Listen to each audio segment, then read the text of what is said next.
Good morning, howdy, good afternoon, good evening, good day. So today I'm going to do everybody a favor. And rather than just try to kind of speak from here, write my own kind of script as I go along, I'm going to read some things from my blog because I've noticed that I tend to digress and go off topic, and sometimes I don't come back to it. So if I was listening to me, I'd be getting a little bit kind of wound up. However, I wouldn't judge. I'd say she's doing her best, and she's kind of cool. So I'll kind of, work with it and wait for her to blossom into complete being okay with this whole thing, right? So I do keep sharing. I have this really strange kind of, it's almost like two personalities. And one of them is this very powerful, loving boss, warrior, teacher, kind of guide, whatever. And then and there's no stopping that one. She's fierce. But the other one, the other side is a little girl, very, very small little girl who couldn't actually speak, who was in a dark box under the ground and was in there for quite a long time, unable to be heard or escape. And that trauma stayed my whole life. And that part of me is terrified of being heard, even though I want nothing more than to be heard, right? To be rescued out of this box under the ground, this coffin, fake coffin. And yeah, so clearly, very highly strung, a lot going on in here. And as much as it seems natural to me that people are kind of keeping up with me, I realize that probably most people aren't.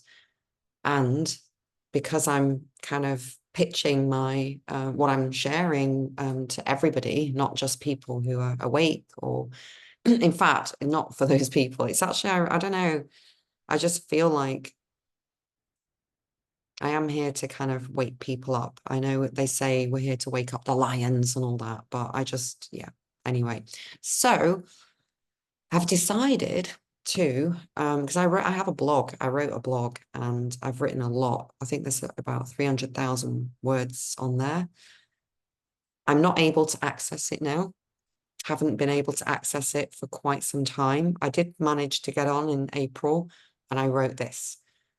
And this post is called First Contact, which is extremely relevant, especially now.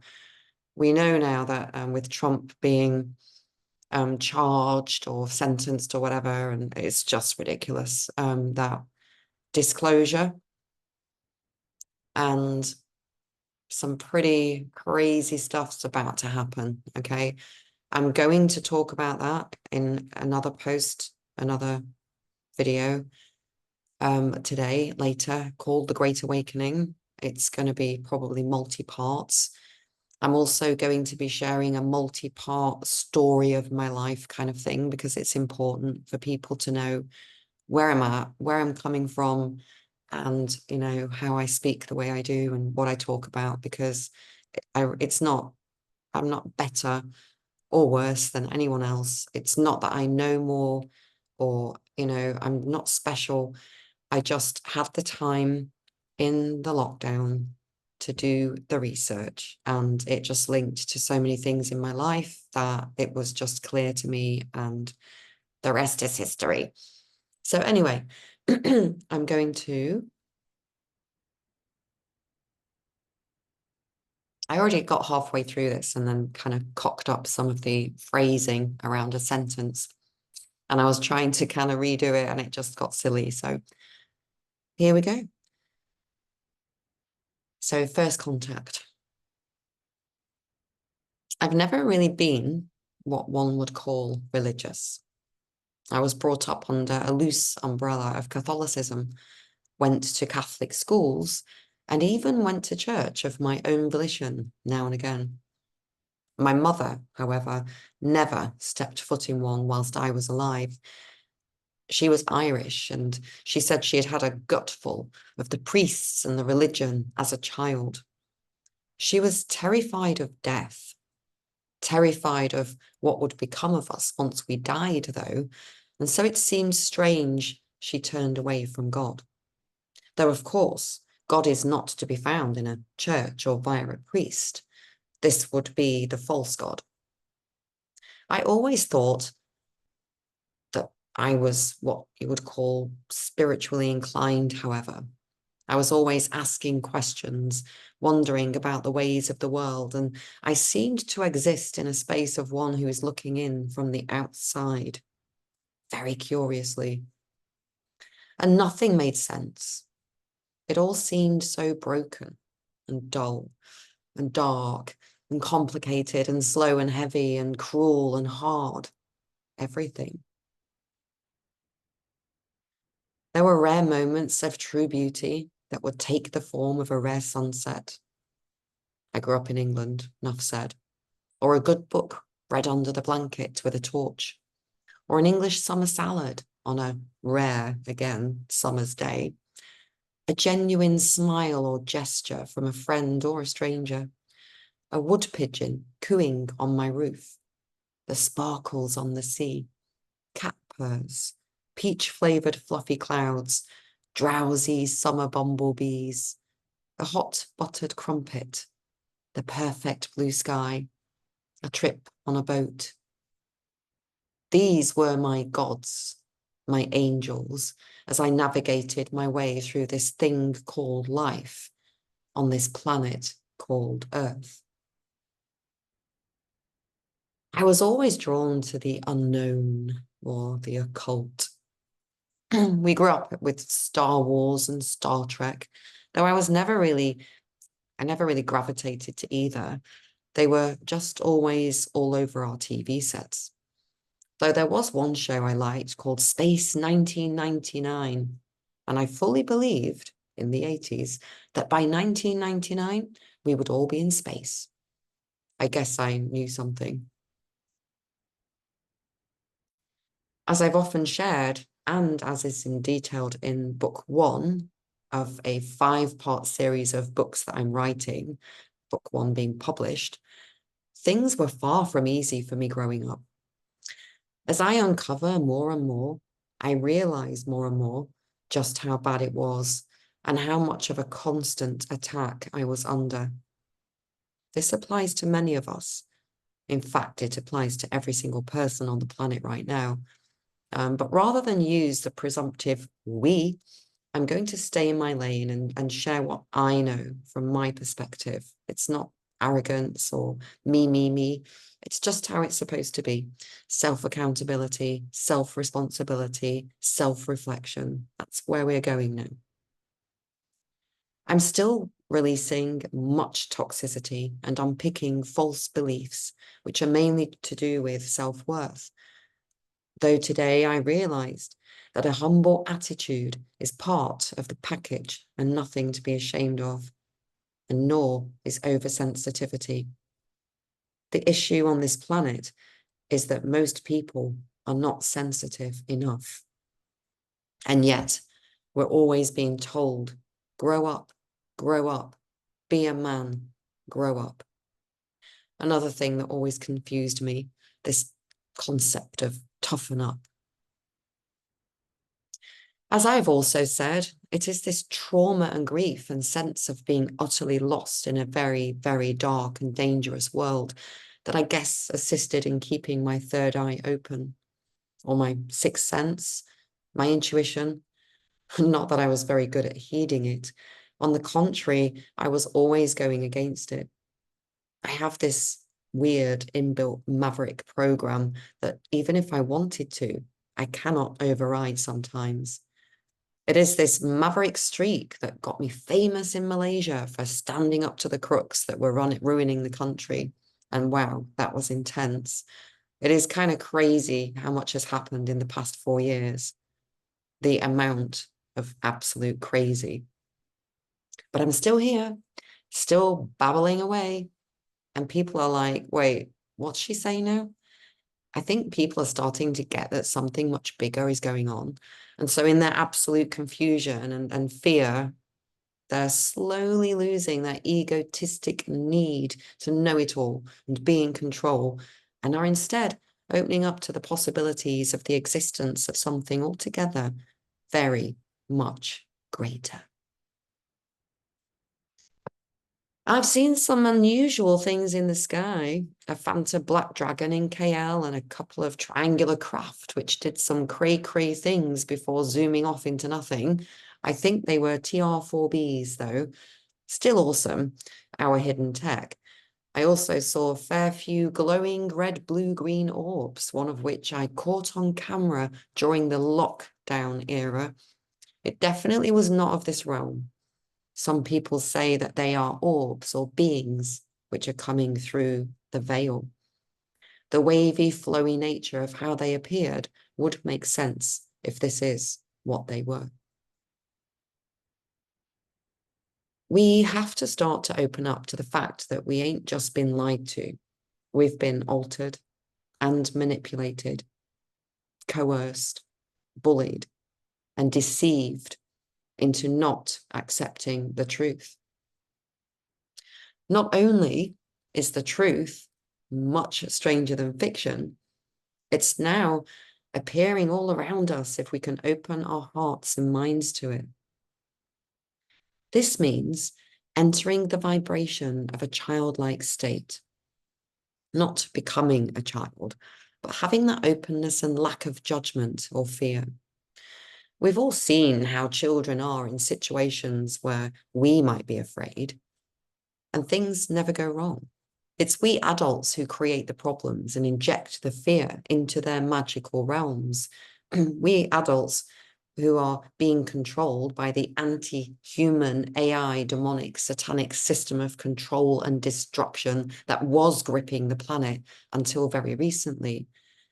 The amount of little children who've had their dreams and experiences dashed by parents who are just too busy with the fate matrix to pay any attention to their children who dwell in the real world. I know I did it to my kids a bit. I also tried to keep the magic alive as much as I could, but I was so tired, so weary, so lost, so depressed and confused and, well, under attack all the time. And so it took me all my energy just to sit and play Barbie with them. A huge gaping hole in my heart. I made so many wrong choices, but also forgiveness and understanding for myself, for I was but a child myself playing at being a grown-up. And so it has been for so many. When I moved to Malaysia in 2001, where I would spend the next 22 years, I was struck by such a sense of darkness and doom. I did not realize at the time, but my presence was not welcome there. It was not long before members of one of the royal families appeared at the preschool my oldest daughter was at and befriended me. I still believe they meant no harm, but they were most certainly lost. Either way, their efforts to somehow activate me did not really happen in ways that they may have been expecting. And to me, this is all normal, for it happened to me, and so it just was what it was. Nothing too exciting, and lots of spiritual battles with attached entities. It went on for years, all this cutting and culling of ties, dissolving and losing, and that were having these ties that were having very negative and life-threatening effects on me on a daily basis. For example, so many near-death experiences, 3 kidnapping attempts, continual psychic attacks and suicidal episodes, ongoing sleep paralysis events, remote viewing of people being tortured, constant psychic attacks from my mother and sister ongoing, multiple public humiliation rituals, and much, much more. When you're in it, you have no clue. You just feel like the most unlucky, God-forsaken being in the world. I have yet to get stuck into book 2, as there's just so much to share about what happened to me. To me, it seems pretty boring and trite right now, you know, from this side, but I know it's not. And I need to write those other books, or maybe I will simply tell them or rate them, as the philosophers of old did. There are so many stories. But what does this have to do with first contact? I hear you ask. Well, first, it is imperative to contemplate the fact that reality is not what we were taught, and that we are not using / operating our vessel / bodies properly. In fact, we are operating at such a tiny percentage of our full potential, it's not even funny. When we are told that our subconscious is 80 to 90% of our full brain power, they ain't lying. There's always truth somewhere. This is what's actually called our junk DNA, or the DNA that has not yet been switched on, or rather, that was switched off. By who? We can get to that later. It's not so important right now to get involved in that story, because right now we are opening up to the possibility of a much bigger world and reality, and one which we are right now slowly returning to. It's happening. It's a state of being, though, not a destination. As my lovely, lovely Nikola Tesla said, it's all energy, frequency, and vibration. All of it. Everything. It has taken me the past 4 years to kind of work out what this really means. On a deep level, on a deep level, it's one of those phrases you just have to keep pondering and dwelling upon until the full meaning is felt, and it is a feeling. It's an oh moment that unfolds deliciously with each consideration.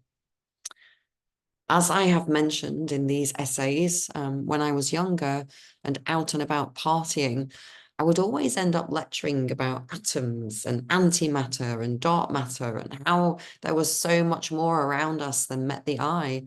I was not a quantum anything. I didn't study quantum physics. I had never done any form of science, but for some reason, I was literally running around sharing this with people, anyone who would listen. The majority of the expat community in Malaysia thought I was absolutely barking mad, as do most of the people around here. I was good entertainment value, however, and they loved to laugh at my expense and bring me down. Well, I guess the last laugh really is on them, but I hold no grudges. Only a little bit sad that they had that virus in them that made them attack what was the most vulnerable. And that is a virus, the virus of picking on people, of bullying people, you know, of wanting to see people flail and be lost and confused. You know, it's that whole clambering on other people to get to the top. Well, yeah, I've been used for that my whole life. Utterly vulnerable, and people loved to attack. I often met people who were nice, though, people who would tell me I was not of this world, or that I was an angel or a light worker. Not that many, but a few. Over time, a handful of people communicated this to me. I don't need to go there, though. I don't need to share that, because it was for me. And the point is that we are all capable of being whatever we want to be. It just so happens I resonate with the heavenly realms. I remember certain images and feelings from another time and place, and this is what has anchored me in the darkness on earth. Lately, it is becoming more vivid and more real. Still half faded and fleeting, but I know that I remember how it was. and how it's going to be soon. During lockdown, I had multiple contact type experiences, but these are not so easy to talk about. They were not groups of crafts above me or specific channeled messages from a being with a name. It's all been much more subtle and dreamlike. One minute, I'm in a full-on energetic submersion with bliss and struggling to contain the energy, and the next, I'm wondering if I imagined it. Over the past 4 years, however, these experiences have increased to the point that I'm now able to enter that state voluntarily and heal my own body. I've always been someone who is self-analytical, and I truly am my own worst critic. So I've been observing all of it. This is no way a statement of, "Oh, look at me." I feel many perceive me this way, and others like me. I am here to share my own experiences in order that they might trigger or activate yours. I am here to give my account of truth in my realm in case it is useful for others. That is all. I'm on my own personal journey. I'm ready to leave this realm, for I now know I'm not ever going to die. And this is the same for all of us, but rather simply change states from a gross, dense, ultra-physical one to a lighter-bodied, less dense one. I feel it. I know it. For the latter is our natural state, the light body. Now, I cannot convince you. I can only share my vision. And nor would I want to convince you, because this is what's been happening to us the whole way through. It's really down to each and every one of us. The choice to know will be yours. Anyway, going back to first contact. I know that it all seems utterly crazy and out there.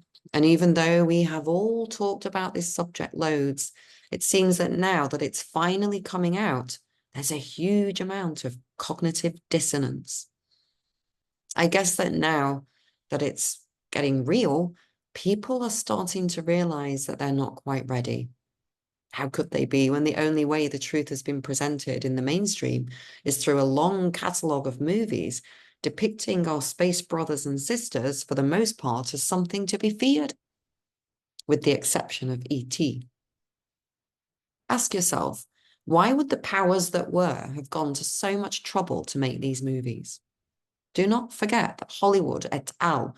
Was not so much for us as for them. It was their entertainment and their control mechanism, as well as a means for information to be disseminated between their ranks.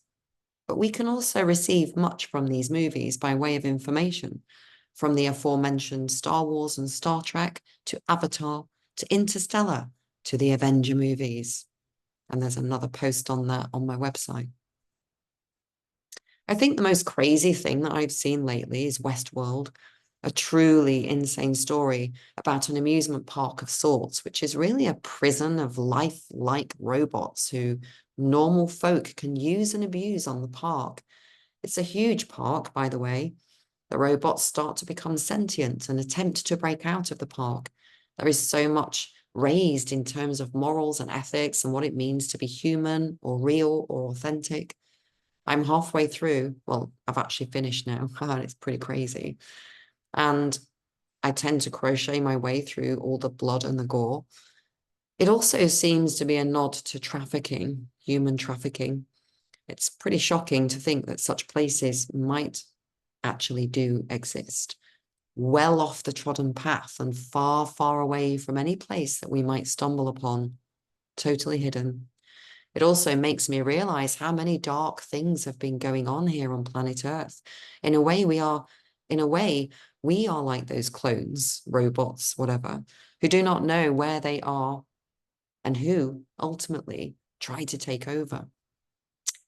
It's also, as I said, a nod to where we are or have been all this time, trapped on a prison planet of lower frequencies and used and abused by our captors, whilst they all stayed hidden. pure evil. Though we are all, even in the tiniest part, complicit. And that is why we are here. On some level, we consented. But we consent no more. Going back to Westworld, there are many profound statements made and concepts raised, but the most pertinent moment for me is when the question, what is real, is asked. The answer being that which cannot be replaced. In the series, the hosts, as they are called, the clone robots, die in oftentimes terrible ways, repeatedly, at the hands of the visitors or game players. It truly does speak of what I call the kill islands, and it is inconceivable to us that such evil could exist. As I was watching, I was realizing how much crap must have come from all these things. Escaped animals, escaped hybrids, mermaids, Sasquatch. It's all real. As are our galactic brothers and sisters. For real. And they are as excited to meet us as we are to meet them. As scared of us as we are of them, which is all ultimately down to frequency. Clearly, we exist at a very, very different frequency to them. And as much as they have attempted to lower their frequency to be and connect with us, it's just as much, if not more, incumbent upon us to raise our frequency and vibration to meet them, which is what many of us are attempting to do right now. This is how I think it works. Remember, nothing is solid or fixed. Each day when you wake up, it's a whole new reset with infinite possibilities. The problem is many continue to do the same old things in the same old ways and wonder why things never change. As I write this, I'm in the same old place. I go to a couple times a week and I'm aware I need to pattern break if I wish to see changes. I have tested the theory of getting out of bed on a different side, literally, as it can change things in incredibly profound ways. Anything different or out of the ordinary will affect your reality. And the more we do this, the more profound the change is. So what I'm saying there is, you know, when we sleep, we're somewhere else, all right? And we're getting information, not just information that people are talking to us, but we're getting information like, you know, codes, realizations, understanding, and it's all, you know, the dream state, the fifth is the fifth dimensional above. You're going home, you're going to, you know, where you're from. And the reason we find it so hard to recall dreams is that the way we kind of perceive the dream, we're trying to frame it in the reality of the earth and our lives. So we'll say, oh, it was so weird, you know, well, I was with you and we were in this building, but it was not a building. And then there was this plane there, but it wasn't a plane, because we're trying to explain things that we can't explain. Because when you're in, like, you know, the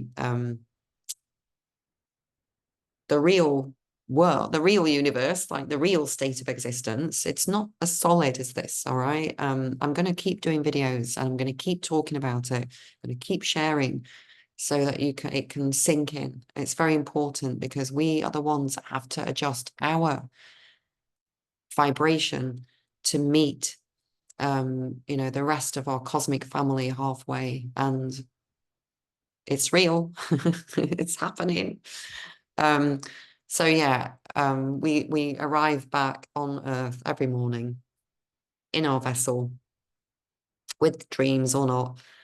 And the first thing that we do in the morning dictates how the rest of the day is going to go. So if the first thing you do every morning is you just lean over, your phone's always on the same side, you pick up your phone, you lie back, you start, well, you are guaranteed now that the day ahead of you is going to be exactly the same as the day before, because you've made an agreement, you've consented to well, I'm just going to start my day the same way. And the universe thinks, okay, fine. So you want the same as yesterday. Great. There you go. If you, sometimes you'll notice on days where something unusual happens, or you do something a little bit different, the whole day does tend to be a little bit out there, a little bit different. And so I would recommend that, you get out of bed in completely different ways, like roly-poly out of bed, you know, literally get out of bed the other side. That's why people say, all these proverbs are real.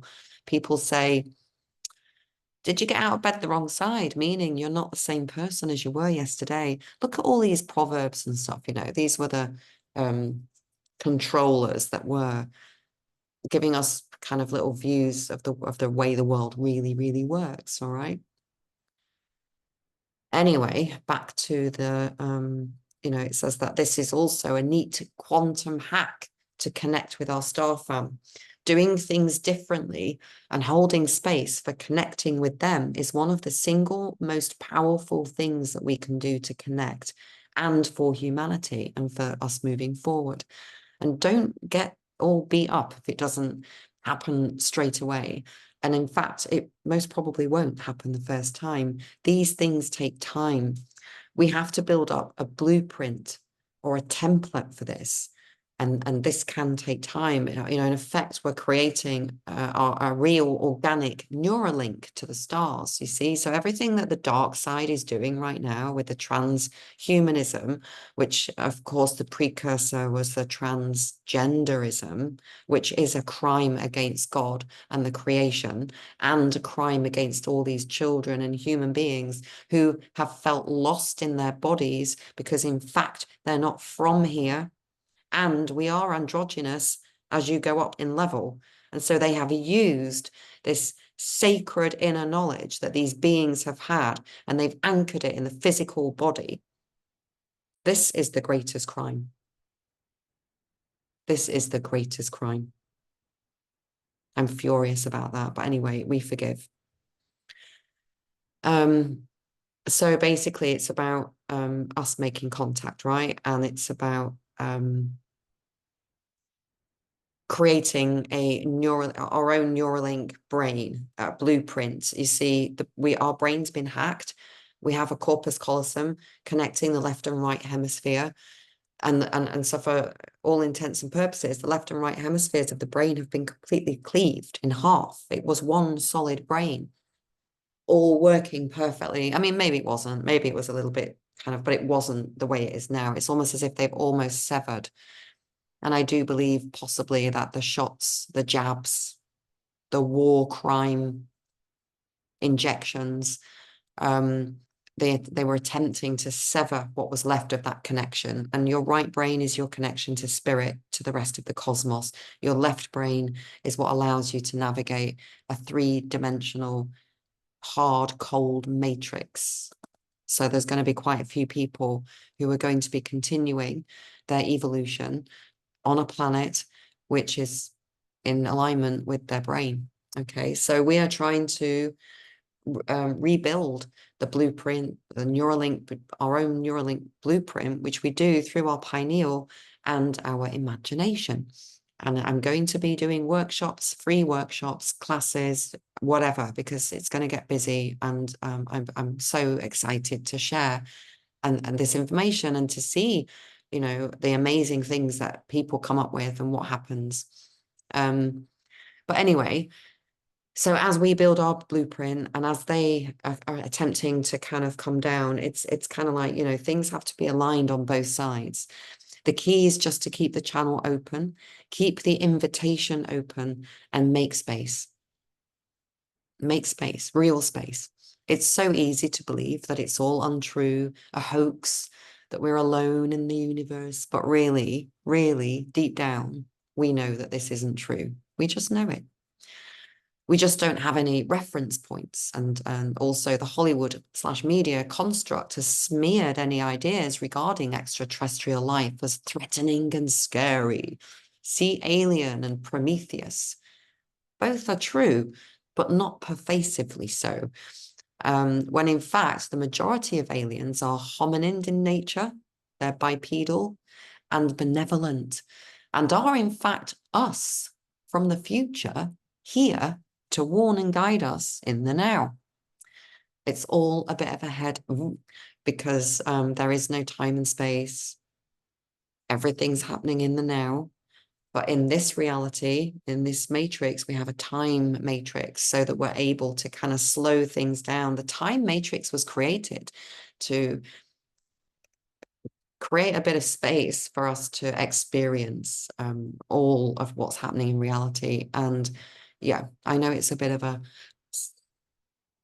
and you don't need to know it and you don't need to understand it because you already do. All right. Your left brain's getting in the way of the right brain that already knows the nature of reality that God created, God being mother, father, source, you know, creator, whatever. And there are multiple layers of God. All right. We're now connecting to the God of this universe. All right. Which I believe is Sananda, Yeshua Sananda, Jesus, the Christed one, I believe, or Archangel Michael. I don't really get too involved in all those things because I have my own crew.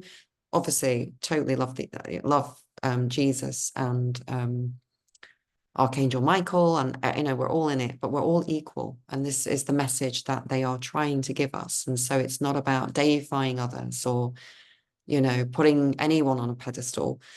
And I know that sounds really crazy, because what happens if you're putting somebody else on a pedestal, it means you're lowering your own vibration, and we're all equal in the eyes of God. We were all created equal, and yet some of us got trapped, some of us fell. And for more on that topic, and I really do recommend reading this book or this series of books, but I am actually going to come back to that later. And this book is Revelation, Who You Are, Why You're Here by Michael Reccia. I am going to link it. Yeah, but yeah, it's going to be amazing. And it's a slow and gentle process because it's an integration of a lot of information. Many of us realize that we are not from here. We simply chose to come to assist Earth at this time. Humanity is part of Earth. And so, of course, humanity has a chance to upgrade with the Earth at this time. And we are receiving so much assistance in ways we cannot even begin to imagine. Now, I just want to go back because what I mean about humanity as part of Earth, and so humanity has a chance to upgrade. You know, we hear a lot of people talking about it's the Great Awakening, and you know, we're here to save humanity, and blah blah blah. It's not just humanity. Granted, you know, human 2.0 will be given, is being given a kind of dominion over the earth, but it's supposed to be a benevolent, like a caretaker or a gardener of Gaia. That was our role. Earth is actually a jewel. It's a very, very special place because it's kind of like the library. It's the kind of depository, library. It's the place where if you were the god of a new realm or planet, you would come to Earth. And there's many, many stargates here because Earth is the center of all these different universes. It's kind of pretty crazy, but it also makes sense why Earth was attacked by these beings who lost their own ability to create. And in the end, got so kind of jealous. And when they realized that they'd kind of lost and that they'd messed up big time, they decided in their hatred and anger and fury and really in their absolute grief at having disconnected from source so that they were unable to create, decided to just destroy everything on the planet. And that's the process that we're in right now. And we're seeing it ramped up. That's why everybody's saying, oh my God, the whole world's gone mad. But yeah, we are having our DNA upgraded. I'll read another article about that. And yeah, it's going to be amazing. For me, during the initial lockdown phase, I came across this guy, Billy Bob I Am, can't remember his actual handle, but he was hilarious. And he began posting about how we are eternal light beings in a meat suit. And whilst I had no real idea what he meant, I also remembered. And this is where cognitive dissonance is. It's where you know something, but your left brain is telling you, no, no, no, no, no, no, no, no, no, no. That doesn't compute. Computer says no. Computer says no. My teacher at school says no. All my friends say no. All right. All this, and because this new information is so crazy, but literally think about it. Think about it. We know it's true. We just don't know how. All right. This is the cognitive dissonance. And what that does, it will make you literally turn around and say, no, what a load of rubbish. I mean, you'll attack the very belief that you're struggling to try and understand out of fear. And this is what's happening on the planet right now. It's what happened with the vaccines. It's what happened with all of it. So, and evidence in the real world is very scant or easy to overlook or dismiss as having, as someone having an active imagination or being, a tinfoil hat, when in reality, it's the imagination that's key. I mean, having an overactive imagination is actually a gift. That's what's real. That's what's true. Who imagines these days? But I'm going to run a little workshop course on creating your own mind palace and building up your ability to imagine, so that you can invite the galactics to come into your mindscape through an elevator or a door and interact with you, and it's real. Okay, I believe the imagination lives in the pineal, or is the essence of the pineal gland. Our imagination is our memory of how things were, how we were, as well as a creative force for visioning what we wish for the future. So for me, aliens are not some separate, scary creatures existing far, far away on another planet at another time, but just aspects of all creation, different phases of development. It can't all be the same, though, just to mess with your mind, it does all exist, as I said, in the same space, time, location. It's only our own frequency and our individual perception that makes it seem different, as it should. We create and play in the time prison matrix too. It is our imagination, along with our faith in our distant memories, that allow us to entertain the idea of contact with other beings, which are in fact all of us. Many people get freaked out by this concept that you are me and I am you, that we are all fractals of the same God experiencing itself. And because of this, we cannot judge. We cannot judge anything, for we know nothing really except ourselves. As lonely as it can sometimes feel, our star family never left us. We left them. They have been with us all this time and are so excited to meet us and interact with us at long, long, long, long last. As I said, they are not better or bigger or anything like that. We are all equal, just at different stages. We are like little children that are going to be stumbling out into the bright light, and they are so happy to see and guide us. We're like little lambs in the field that are just so cute, and we want to cuddle them and love them and be loved by them. It's kind of the same for our star family with us. They're going to see us as being these cute little humans, like, oh, look at the cute little humans. But there is still some business on Earth to be attended to before all of this can come to pass, before we can go and tour the spaceships and fly our own cars and travel the unseen countries, the hidden countries, and then, learn how to go through portals to visit other realms, other worlds, other universes, other planets. It's going to be insane. It's like life is about to become one huge, never-ending cosmic fairground. It's going to be amazing. Yeah, but there's still some business to attend to before we can, go off. I mean, I'm waiting to go to Venus, but yeah.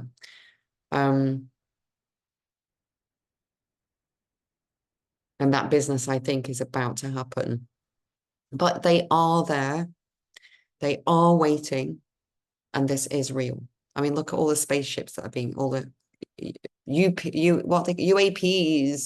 in the news. They are waiting for each of us to accept their invitation to sit in silence with the sole intention of meeting with them. Prepare a meal and set the table with space for a couple of them to join you. It may happen and it may not. Best to let them know a little in advance, though. And do not be upset if they do not show up, nor alarmed if they do. Chances are it will all be telepathic and feel very unreal at first. But as we keep going, it will all become more lifelike and more real. It is a matter of holding space and having faith, and it will happen. For me, I'm feeling energies around me that are very, very close. I can't see anything. I see purple quite often when I close my eyes and when I'm resting or connecting to myself. Patches of purple and black flowing and changing shape. I feel the vibrations of love very powerfully and healing, but I'm still working on receiving, as I have difficulty in receiving love, although I'm getting better at that. I know this post is not as eye-opening or informative as people may like. The point is simply to get across a sense of this being real. It's not for me to tell anyone else what to do or what contact looks like or how you're going to connect, because I can only talk about me, as we're each on a different journey. But I do know that contact will be en masse soon. It has to be. It's all part of the plan. And it's not going to be an evil alien takeover, but a gentle, loving re-merging and remembering of who we are and who we were and who we're about to become. This is a time for celebration, a time to put things right if you have not done so already, a time to be ready to let go. And so many will stick at this point. So many will not let go. We'll feel such a pang of letting go of the old, but we must. We've been here going round in circles, repeating the loops, trapped in this prison matrix forever. And it has to stop. There is so much waiting for us on the other side of the veil.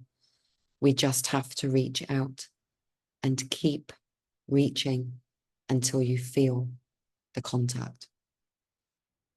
Oh, and remember, they can only be seen in higher dimensions or frequencies. And so that's where we have to meet them, or at least halfway. Makes sense. I said this before. I'm repeating it again. And this is how it should be. Us reaching up, up, up to our hearts and home. Thank you for listening if you made it that far. And it really is extremely exciting. I can't wait for everybody to be on board with what's happening.